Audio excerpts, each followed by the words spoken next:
الحمد لله نحمده ونستعينه ونستغفره ونؤمن به ونتوكل عليه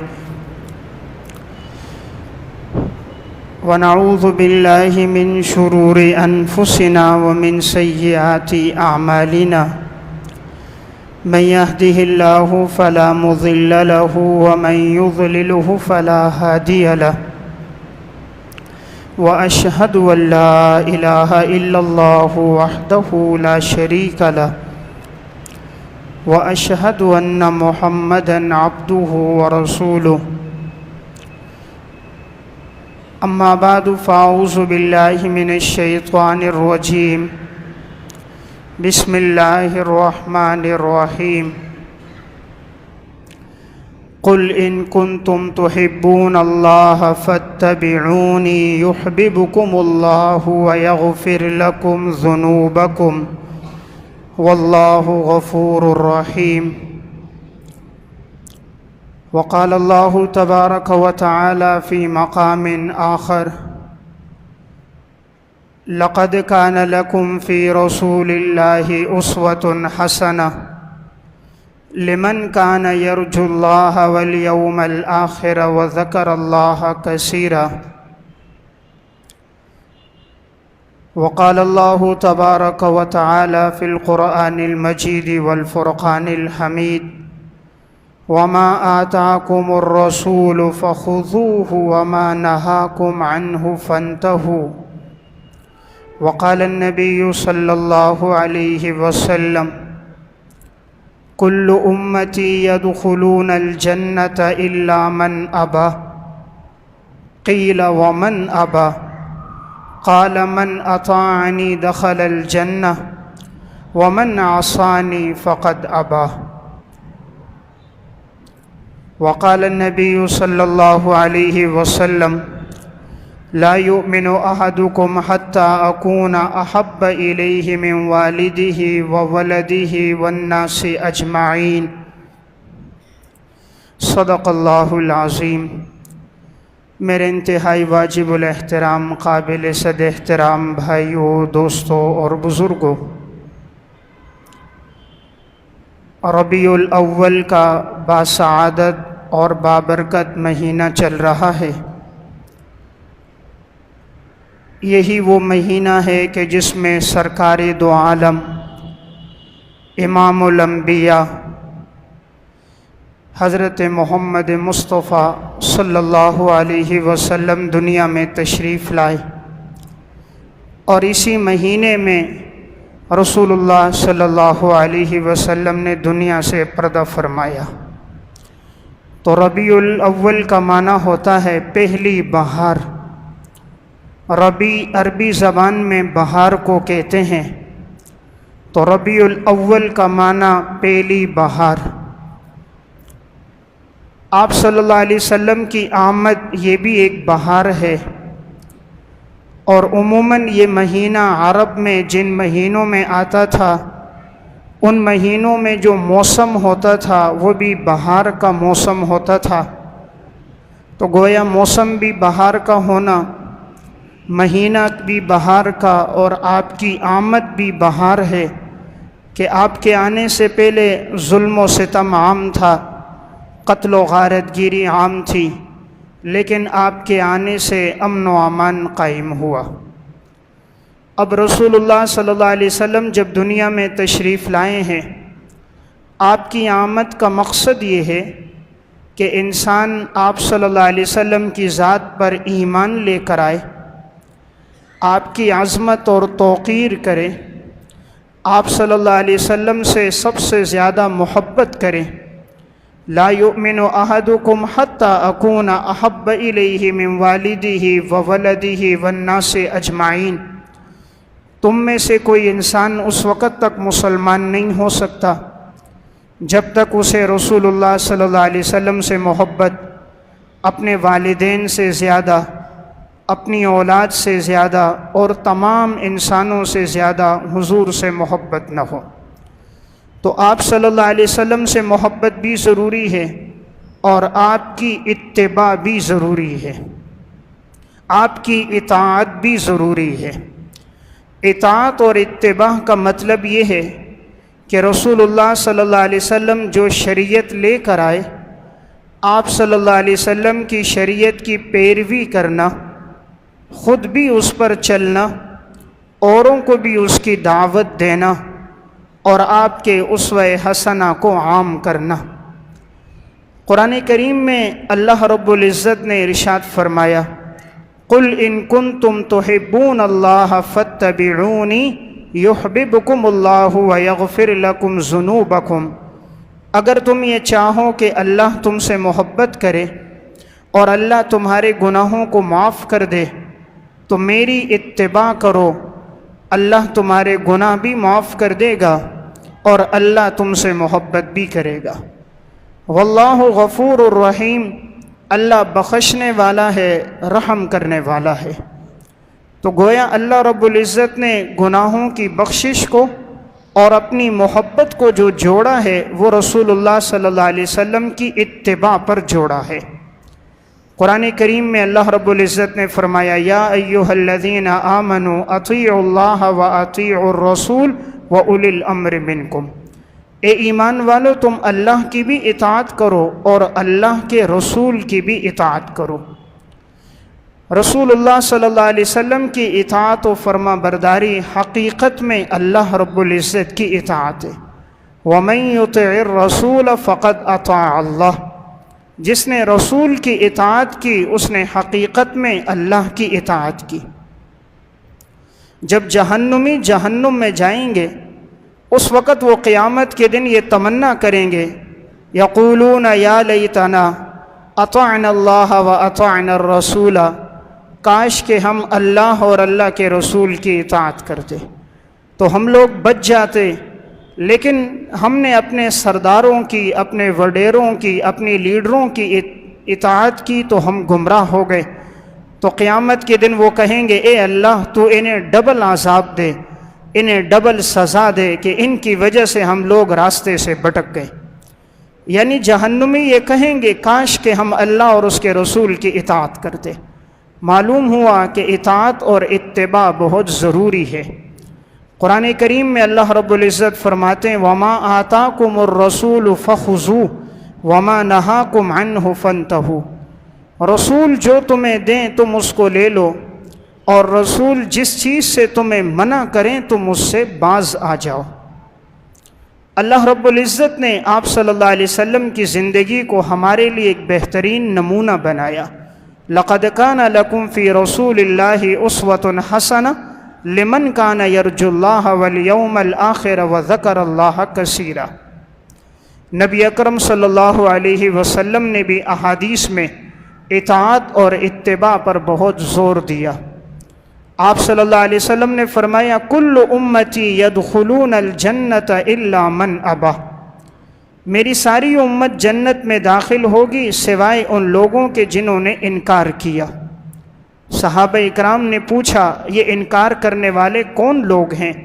آپ صلی اللہ علیہ وسلم نے فرمایا، من اطاعنی دخل الجنہ ومن عصانی فقد ابا، جس نے میری اطاعت کی وہ جنت میں داخل ہوگا، اور جس نے میری نافرمانی کی ہے یقیناً یہی وہ شخص ہے کہ جو میری اطاعت سے نکلنے والا ہے، انکار کرنے والا ہے۔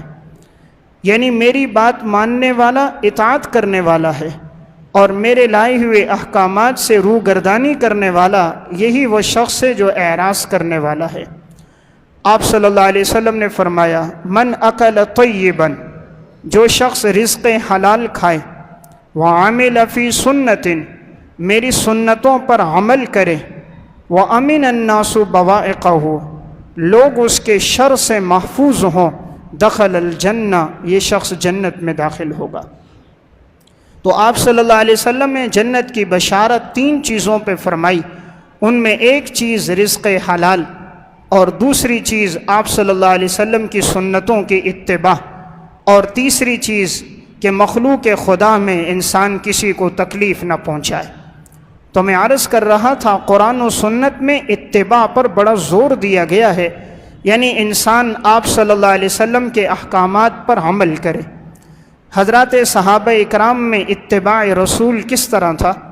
صحیح بخاری میں روایت ہے، حضرت عمر رضی اللہ تعالیٰ عنہ طواف کر رہے ہیں، جب حجر اسود کے سامنے آئے تو حجر اسود کا بوسہ لیا، بوسہ لینے کے بعد کہا واللہ انی لأعلم انک حجر لا تضر ولا تنفع ولولا انی رأیت رسول اللہ صلی اللہ علیہ وسلم یقبلک ما قبلتک، اللہ کی قسم میں جانتا ہوں تو ایک پتھر ہے، تو کسی کو نفع بھی نہیں دے سکتا، نقصان بھی نہیں دے سکتا، لیکن میں نے اللہ کے رسول صلی اللہ علیہ وسلم کو تیرا بوسہ لیتے ہوئے دیکھا ہے، اس لیے میں تیرا بوسہ لے رہا ہوں، ورنہ تو پتھر ہے، اپنی حقیقت کے اعتبار سے تو نفع نقصان نہیں دے سکتا۔ یعنی حضرت عمر رضی اللہ تعالیٰ عنہ کا اتباع رسول کتنا ہے کہ حجر اسود کو بوسہ دے کر کہا میں نے اس لیے تیرا بوسہ لیا کہ میں نے آپ صلی اللہ علیہ وسلم کو تیرا بوسہ لیتے ہوئے دیکھا۔ پھر حضرت عمر رضی اللہ تعالیٰ عنہ رمل کرنے لگے۔ رمل کہتے ہیں طواف کے دوران اکڑ کے چلنا، سینہ تان کے چلنا، سینہ ہلا ہلا کر چلنا۔ تو حضرت عمر رمل کرنے لگے، پھر فرمایا رمل کی تو ابھی ضرورت نہیں تھی، لیکن چونکہ میں نے آپ صلی اللہ علیہ وسلم کو رمل کرتے دیکھا ہے، اس لیے میں حضور کی سنت کو کبھی چھوڑ نہیں سکتا۔ یہ رمل کا حکم آپ صلی اللہ علیہ وسلم نے اس لیے دیا تھا، جب صحابہ اکرام مکہ آئے تو مشرکین کہہ رہے تھے کہ مدینہ کے بخار نے صحابہ کو کمزور کر دیا، یہ لوگ بیمار ہو چکے ہیں، ان کے جسموں میں طاقت نہیں ہے۔ تو آپ صلی اللہ علیہ وسلم نے اس موقع پہ فرمایا تھا کہ اکڑ اکڑ کے طواف کرو، سینہ تان کے طواف کرو، تاکہ پتہ چلے صحابہ میں جرت، بہادری، شجاعت، دلیری موجود ہے، مدینہ کی آب و ہوا نے ان پر کوئی اثر نہیں کیا۔ تو یہ اس موقع پر حضور نے حکم دیا تھا۔ تو حضرت عمر فرمانے لگے آپ صلی اللہ علیہ وسلم نے چونکہ اس موقع پر حکم دیا، آج اگرچہ وہ علت موجود نہیں ہے، اللہ نے اسلام کو غلبہ دے دیا ہے، آج کفار نہیں ہیں، لیکن میں پھر بھی حضور کی سنت کو ترک کرنا گوارا نہیں کرتا۔ تو حضرات صحابہ میں اتباع تھی۔ حضرت عثمان رضی اللہ تعالیٰ عنہ، مسند احمد میں روایت ہے، مسجد نبوی کے دروازے پر بیٹھے ہیں، وضو کیا، وضو کے دوران مسکرانے لگ گئے۔ کسی نے پوچھا کیوں مسکرا رہے ہو؟ کہا میں نے آپ صلی اللہ علیہ وسلم کو یہاں وضو کرتے دیکھا تھا اور آپ مسکرائے تھے، تو آپ کے اس عمل کو زندہ رکھنے کے لیے میں مسکرایا۔ حضرت عثمان رضی اللہ تعالیٰ عنہ مسجد کے دروازے ہی پر بیٹھے ہیں، آپ نے گھر سے گوشت منگوایا، گوشت کھایا، اس کے بعد کلی کی، پورا وضو دوبارہ نہیں کیا، پہلے سے آپ کا وضو موجود تھا، اور پھر مسجد کے اندر داخل ہوئے۔ فرمایا میں نے یہ عمل اس لیے کیا کہ میں نے ایک موقع پر آپ صلی اللہ علیہ وسلم کو اسی طرح مسجد کے دروازے کے باہر آپ نے گوشت تناول فرمایا اور کلی کی مسجد میں آئے، تو آپ کے اس عمل کو زندہ رکھنے کے لیے میں نے یہ کیا۔ تو حضرات صحابہ اکرام میں اتباع رسول تھا۔ حضرت عثمان رضی اللہ تعالیٰ عنہ جب صلح حدیبیہ کے موقع پر بیت اللہ گئے تو طواف کرنے لگے، تو انہوں نے اپنی ازار کو، شلوار کو نصف پنڈلی تک اٹھایا ہوا تھا۔ کسی نے کہا اس کو نیچے کر دو، حضرت عثمان نے فرمایا کہ میں نے رسول اللہ صلی اللہ علیہ وسلم کی ازار دیکھی تھی، اور آپ صلی اللہ علیہ وسلم اپنی ازار کو ٹخنوں سے اوپر کرتے تھے، تو میں حضور کی سنت کو ترک نہیں کر سکتا۔ صحابہ میں اتباع کا بڑا جذبہ تھا۔ جو حکم انہوں نے آپ صلی اللہ علیہ وسلم نے انہیں دیا، حضور کو جو کرتے انہوں نے دیکھا، ساری زندگی انہوں نے اس پر عمل کیا۔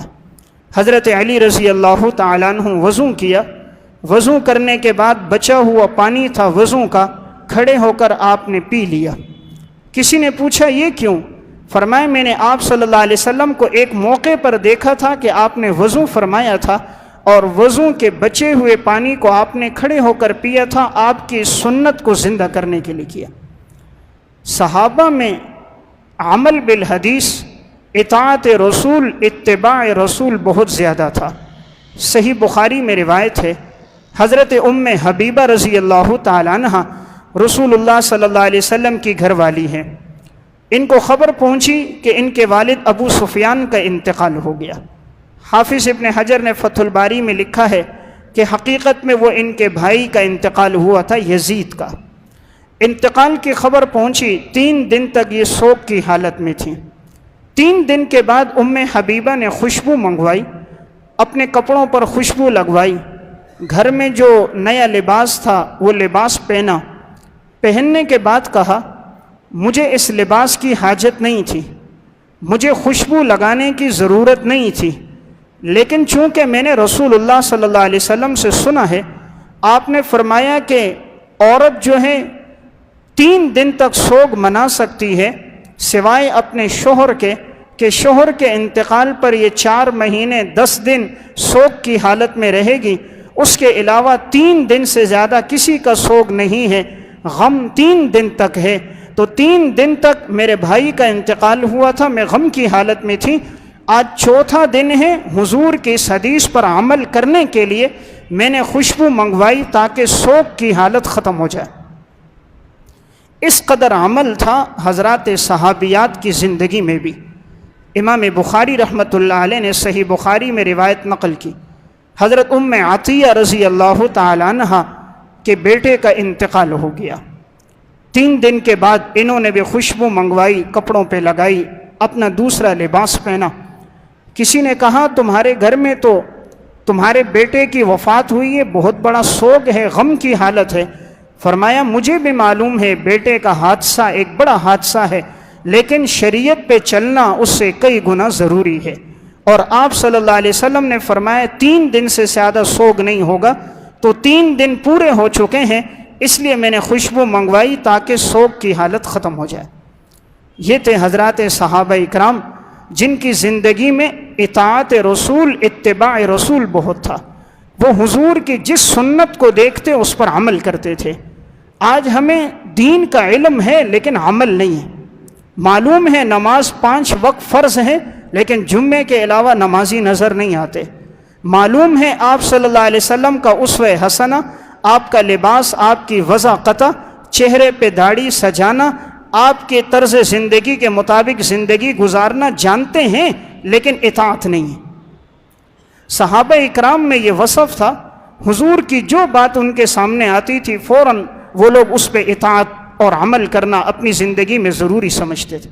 مسند احمد کی روایت ہے، ایک صحابی ہیں خریم اسدی رضی اللہ تعالیٰ عنہ، ان کے بال ذرا بڑے تھے، کندھوں تک ان کے بال تھے، اور انہوں نے اپنی ازار نیچے لٹکائی ہوئی تھی، ٹخنوں سے نیچے ان کے ازار یعنی شلوار لٹک رہی تھی۔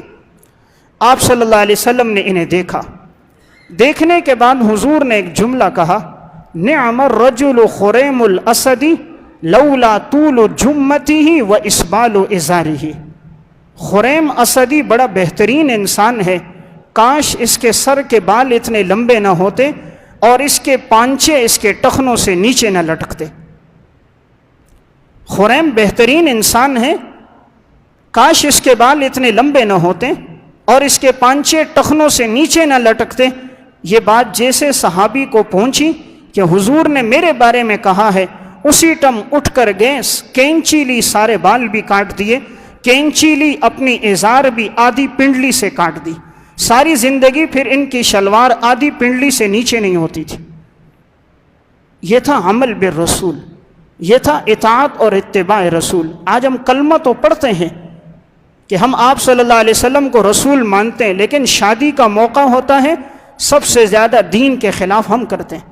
موسیقی ہمارے گھر میں چلتی ہے، ہندوؤں کے رسم و رواج ہمارے ہاں ہوتے ہیں، شریعت کا کون سا حکم ہمارے ہاں نہیں ٹوٹتا۔ انتقال ہو جائے تو 30واں 40واں 20واں بدعات ہمارے ہاں جاری ہوتی ہے۔ ایمان اس چیز کا نام نہیں، نہ ایمان اس چیز کا نام ہے کہ 12 دن خوشی منا لو اور بقیہ دن چھوڑ دو۔ ایمان اس کا نام ہے کہ 12 مہینے اللہ کے رسول کی اتباع کرنی، 12 دن نہیں، 12 مہینے، 12 دن نہیں، 24 گھنٹے کا ہر لمحہ، ہر گھنٹے کا ہر منٹ، زندگی کے اندر آنے والے ہر لمحے میں انسان حضور کی اطاعت اور اتباع کرے، یہ ایمان ہے۔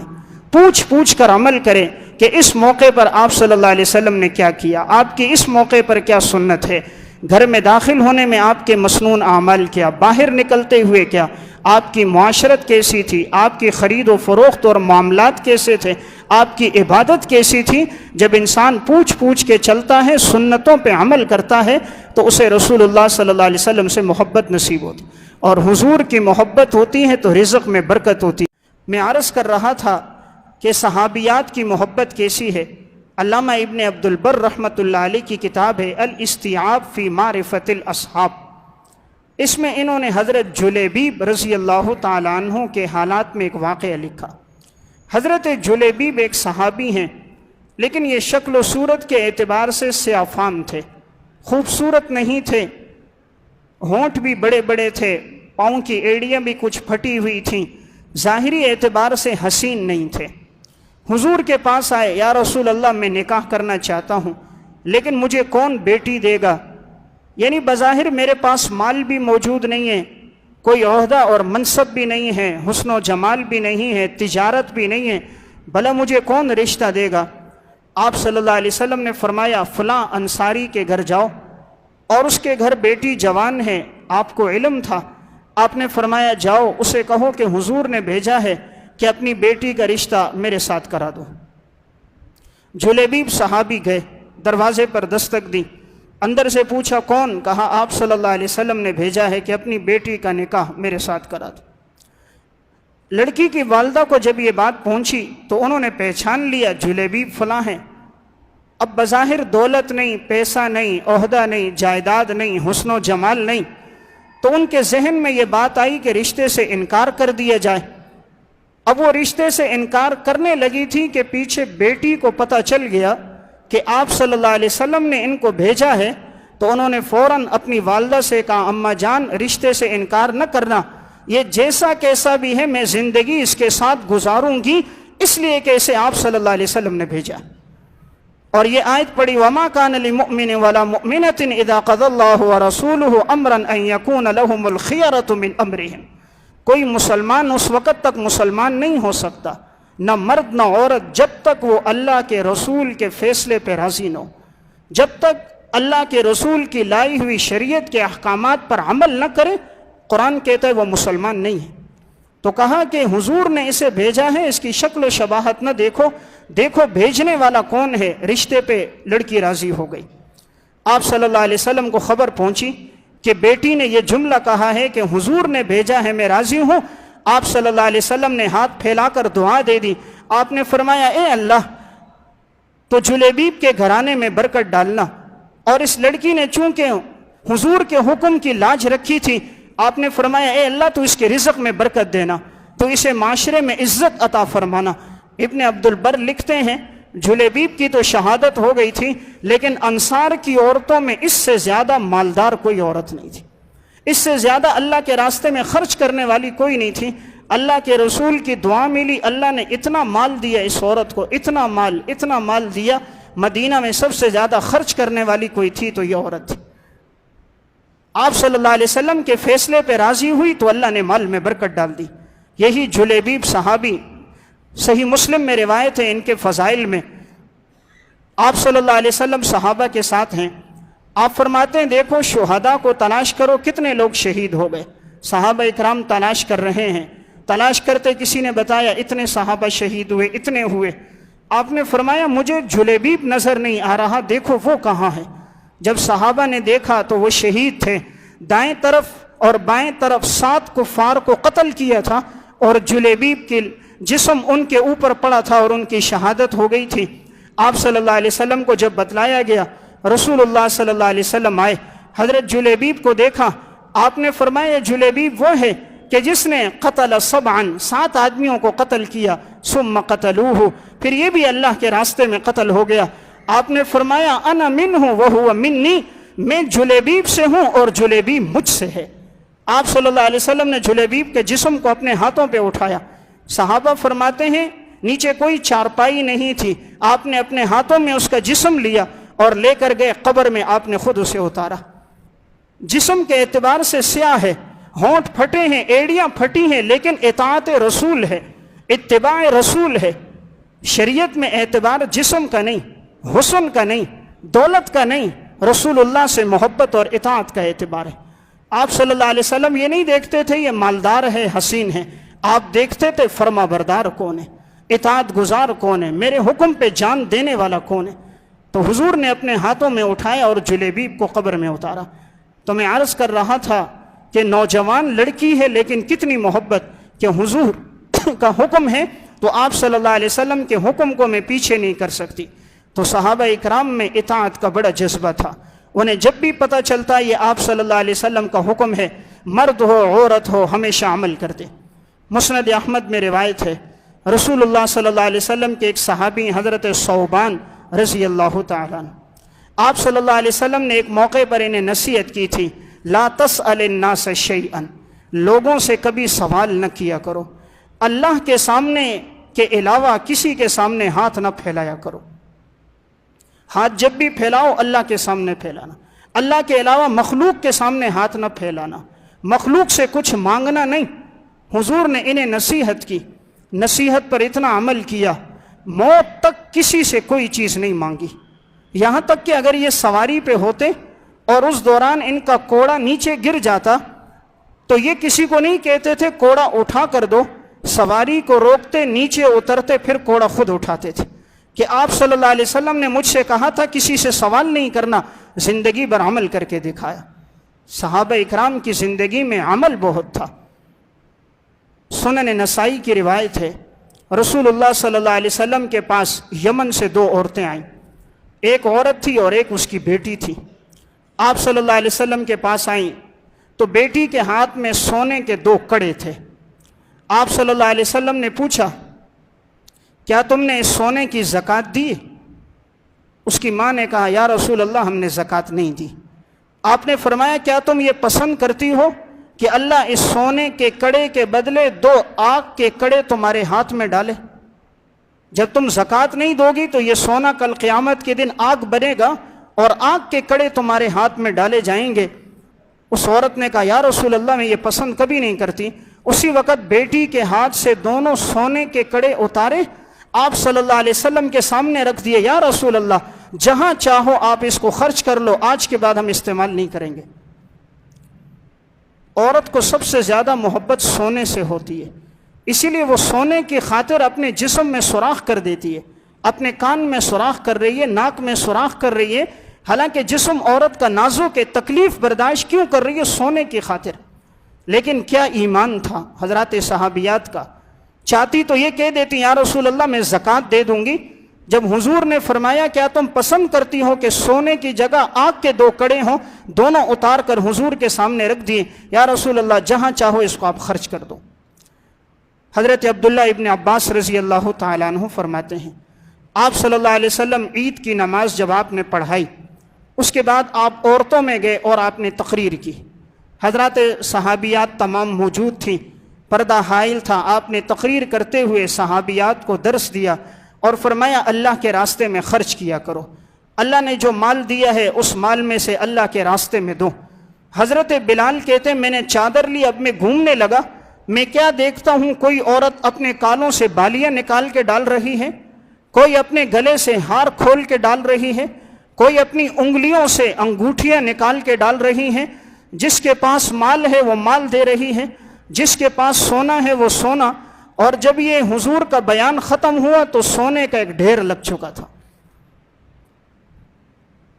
عورت کو سب سے زیادہ سونے سے محبت، لیکن اطاعت کتنی ہے، اتباع کتنی ہے؟ ہم تو اللہ کے نام پہ سکے دیتے ہیں، 5 روپے 2 روپے۔ کیا ایمان تھا؟ کچھ نہیں تھا صحابہ کے پاس۔ جب یہ ہجرت کر کے آئے تو للفقراء المہاجرین الذین اخرجوا من دیارہم، جب انہیں گھروں سے نکالا گیا، قرآن کہتا ہے یہ فقیر تھے، صحابہ کے پاس کچھ نہیں تھا۔ مدینہ آئے کوئی مال و متاع نہیں تھا، بعد میں مال غنیمت میں اللہ نے نوازا ہے، لیکن ایمان کس قدر ہے؟ حضور کا حکم ہوتا تھا فوراً عمل کرتے تھے، کیا مرد کیا عورت کیا بچے۔ آپ صلی اللہ علیہ وسلم نے ایک صحابی کے ہاتھ میں سونے کی انگوٹھی دیکھ لی، آپ نے فرمایا کیا تمہیں معلوم نہیں ہے کہ اسلام نے مرد کو سونا پہننے سے منع کیا ہے؟ اس صحابی نے انگوٹھی اتاری اور نیچے پھینک دی، کہا یا رسول اللہ آج کے بعد نہیں پہنوں گا۔ آپ صلی اللہ علیہ وسلم چلے گئے، صحابہ نے اس سے کہا یہ انگوٹھی اٹھا لو، اور اپنے گھر والوں کو دے دو، وہ استعمال کر لیں گے، اپنی ماں بہن بیٹی بیوی کو دے دو، یا اس کو فروخت کر دو۔ کہا نہیں، جب آپ صلی اللہ علیہ وسلم نے منع فرمایا ہے، اللہ کی قسم نہیں اٹھاؤں گا، سونے کی انگوٹھی نہیں اٹھائی۔ ایمان اس چیز کا نام ہے، صرف جھنڈا لگا دینا آسان ہے، 12 ربیع الاول کو شربت حلیم بریانی تقسیم کر دینا آسان ہے، 12 مہینے حضور کی شریعت پر عمل کرنا مشکل ہے۔ صحابہ نے اسی چیز کو اپنی زندگی میں لایا تھا، وہ چلتے پھرتے تھے، وہ نمونہ نظر آتے تھے، ان کی زندگی سے معلوم ہوتا تھا یہ وہ لوگ ہیں جنہوں نے آپ صلی اللہ علیہ وسلم کی سنتوں پر عمل کیا۔ ہر موقع پر اطاعت رسول، اتباع رسول، سنتوں کو تلاش کر کر کے عمل کرتے تھے۔ صحیح بخاری میں روایت ہے، حضرت انس بن مالک رضی اللہ تعالیٰ عنہ کہتے ہیں، میں آپ صلی اللہ علیہ وسلم کے ساتھ تھا، آپ کی دعوت کی گئی، آپ صلی اللہ علیہ وسلم کے سامنے جب کھانا رکھا گیا اس میں گوشت کی بوٹیاں بھی تھیں اور کدو بھی تھے۔ حضرت انس فرماتے میں نے دیکھا آپ صلی اللہ علیہ وسلم کدو کو تلاش کر کے تناول فرما رہے ہیں، کدو تلاش کرتے ہیں، وہ کھاتے ہیں۔ فرماتے ہیں اس دن کے بعد سے مجھے بھی کدو سے محبت ہو گئی، اب کوئی کھانا ایسا نہیں بنتا تھا جس کھانے میں کدو نہیں ہوتے تھے، یعنی حضور کو پسند ہے تو مجھے بھی پسند ہے۔ یہ وہ لوگ تھے جنہوں نے کھانے پینے میں بھی حضور کی پسند کا لحاظ رکھا، حالانکہ شریعت نے ہمیں مکلف نہیں بنایا اس چیز میں کہ اس پسند پر بھی عمل کرو، نہ کرنے پر سزا ہو، ایسی بات نہیں، کوئی کرے تو ثواب ہے، نہ کرے تو گناہ نہیں ہے۔ لیکن صحابہ کی طرز زندگی، صحابہ کی زندگی میں عمل اور اطاعت، انہوں نے حضور کو جو کام کرتے دیکھا ہے انہوں نے عمل کر کے دکھایا۔ تو میں عرض کر رہا تھا ربیع الاول کا پیغام یہ ہے کہ ہم اپنی زندگی میں اطاعت کو لے کر آئیں، ہر موقع پر دیکھیں آپ صلی اللہ علیہ وسلم کا عمل کیا ہے اور حضور کے عمل کو اپنی زندگی میں لے کر آئیں تو ہماری زندگی بن جائے گی۔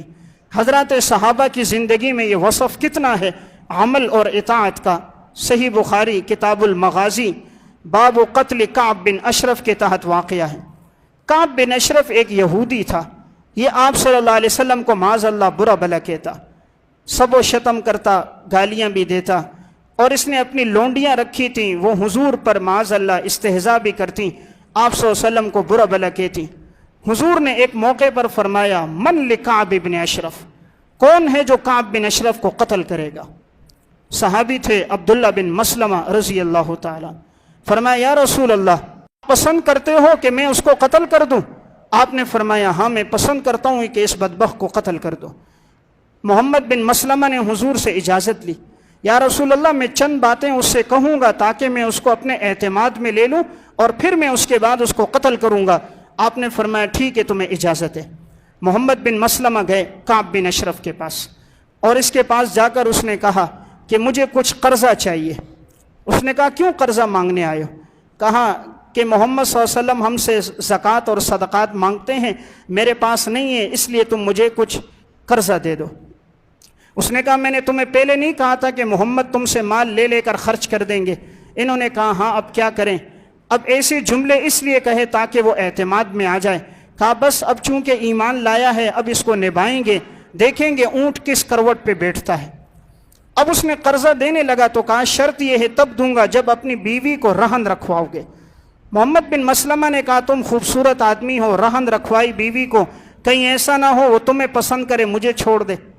تو کہا اپنے بیٹوں کو رہن رکھوا دو۔ کہا لوگ کل تانا دیں گے، چند روپے کی خاطر بیٹوں کو رہن رکھوایا تھا۔ تو اس نے کہا تمہیں کتنا قرضہ چاہیے؟ کہا اتنا چاہیے۔ کہا اگلے دن آ جاؤ۔ محمد بن مسلمہ اگلے دن گئے، ان کے ساتھ ابو نائلہ یہ بھی صحابی ہیں اور یہ کعب بن اشرف کے رضائی بھائی بھی تھے۔ رات کے وقت یہ لوگ گئے، آواز دی، کعب بن اشرف نیچے آیا۔ محمد بن مسلمہ نے کہا تھا کہ میں اس کے بالوں کو سونگھنے کے لیے اس کو اپنے قابو میں لوں گا اور تم لوگ اسے قتل کر دینا۔ کہا ٹھیک ہے۔ کعب بن اشرف جیسے ہی نیچے آیا تو کہا آپ نے تو بڑی خوشبو لگائی ہوئی ہے۔ اس نے کہا کیوں نہ لگاؤں، میں عرب کا سب سے مالدار ہوں، عرب کی سب سے حسین عورت میرے نکاح میں ہے۔ تو کہا یہ خوشبو تو سونگھاؤ۔ اب وہ خوشبو سونگھانے کے لیے نیچے ہوا، محمد بن مسلمہ نے گلے میں ہاتھ ڈال کے قابو کر دیا، دوسرے صحابی نے قتل کر دیا۔ قتل کے بعد حضور کے پاس گئے، کہا یا رسول اللہ جو آپ کو اذیت تکلیف دیتا تھا ہم نے اسے قتل کر دیا۔ یعنی صحابہ کی زندگی میں یہ عمل تھا کہ وہ حضور کی ہر چاہت پر حضور کی ہر خواہش پر وہ عمل کر کے دکھاتے تھے۔ آپ صلی اللہ علیہ وسلم جس موقع پر جس کو جو حکم دیتے، صحابہ اکرام اپنی زندگی میں اس کو لے کر آتے۔ حضرت عبداللہ بن عمر رضی اللہ تعالیٰ عنہ حج کے سفر میں جا رہے ہیں، کبھی سواری کو دائیں طرف گھماتے ہیں، کبھی بائیں طرف، کبھی دائیں طرف کبھی بائیں طرف۔ ان کے ساتھ ان کے غلام اور خادم موجود تھے، امام نافع۔ فرمایا کہ آپ یہ دائیں بائیں سواری کو کیوں لے جا رہے ہیں؟